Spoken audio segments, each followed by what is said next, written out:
MLA Gangula Vijender Reddy నానియన్న గారికి, చాల్మారి మండల నాయకులు మండల కన్వీనర్ కుమార్ రెడ్డి గారికి, మన నంద్యాల జేజేఎస్ కోఆర్డినేటర్ షేక్ బాబులాల్ గారికి, మరి మండల పెద్దలకి, ఎంపీపీ గారికి, మరియు మన ఇష్టమైన నాయకులు పెద్దలు గంగుల ప్రభాకర్ రెడ్డి అన్న గారికి, ఈ కార్యక్రమానికి వచ్చిన చాల్మారి మండల ప్రజలు, గంగుల కుటుంబ అభిమానులకు నా హృదయపూర్వక నమస్కారాలు తెలియజేస్తున్నాను. చాలా మంది చాలా రకరకాలుగా చెప్తున్నారు, ఎలక్షన్స్ వచ్చినాయి కాబట్టి అందరూ ఏదో ఒకటి చెప్పాలి, ఏదో ఒకటి చేయాలని కూటమి మేనిఫెస్టో పెట్టుకొని వచ్చారు. ఆ మేనిఫెస్టో చూస్తే ఏం లేదు, ఎక్కువ హామీలు, అధిక హామీలు వచ్చేసి ఊరికి ఏదో చేసేస్తాం, ఏదో చెప్పేస్తాం అన్నట్టు మాట్లాడుతున్నారు. శ్రీలంక అయితే అన్న చంద్రబాబు నాయుడు అంత అన్ని హామీలు ఇచ్చాడు. మీరందరూ ఒకసారి చూడాలి, మన మేనిఫెస్టో వాళ్ళ మేనిఫెస్టో చూస్తే మనకు మన రాష్ట్రం పైన అవగాహన, ఆర్థిక వ్యవస్థ పైన మంచి అవగాహన ఉన్న నాయకుడు మన జగన్ అన్న. దాన్ని తగ్గట్టు మన మేనిఫెస్టోని రిలీజ్ చేశారు. అదేవిధంగా మనం అందరం చూసాము, గత 5 సంవత్సరాల నుంచి ఆలగడ్డ ఎంత అభివృద్ధి విధంగా నడిచిందో. దీనికంతా ఎవరు అంటే మన నానియన్నకి క్రెడిట్ అంతా పోతుంది.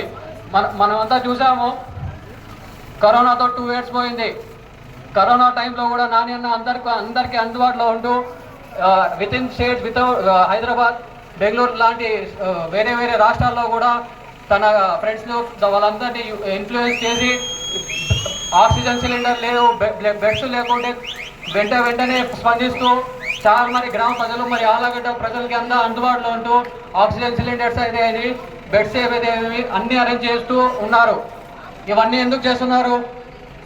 మన ప్రజలు బాగుండాలి, మనకు పవర్ ఇచ్చినప్పుడు మన ప్రజలకి ఉపయోగపడాలి అన్నట్టు ఆ విధంగా మా నానియన్న అందరికీ అందుబాటులో ఉంటూ అంతా చేస్తూ పోయారు.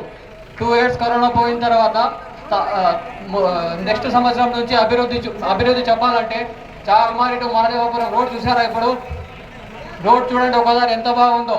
మళ్ళీ మేమైతే చాల్మారి టౌన్లో చూస్తే గుంతపాలెంలో ఎన్ని రోడ్స్ ఉన్నాయి, ఎన్ని డ్రైనేజ్లు ఉన్నాయి చూడండి ఒకసారి. ఇవన్నీ అభివృద్ధి కాదా అని ప్రతిపక్షాలకు అడుగుతున్నా నేను. మరి ఇంకోటి, ఇప్పుడు మనం జుమ్మాబాద్ నుంచి ముత్తల్పాడ్ బస్ స్టాండ్ పోయే రహదారి ఒకసారి చూడండి. అంత విశాలమైన రోడ్ ఎక్కడైనా ఉందా చాల్మార్లో? అదంతా మన నానియన్న అధికారంలో వచ్చిన తర్వాత అన్నని అడిగి, అన్న రోడ్డు పరిస్థితి బాగాలేదు, మనం రోడ్డు వేయాలన్నా అంటే అన్న విత్ ఇన్ మినిట్స్లో అన్న అధికారులతో మాట్లాడి రోడ్డు వేసాం అక్కడ. మళ్ళీ పెద్ద మఖానా నుంచి చక్రపాణి హాల్ రస్తా పోయే దగ్గర చూడండి, అదొక పెద్ద రోడ్డు.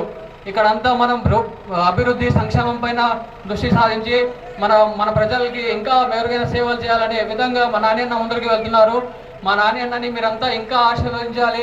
రాబోయే ఎన్నికల్లో భారీ మెజార్టీతో మా అన్నని గెలిపించుకొని మనం చాల్మార్ నుంచి మంచి మెజార్టీ ఇవ్వాలి. టౌన్ నుంచి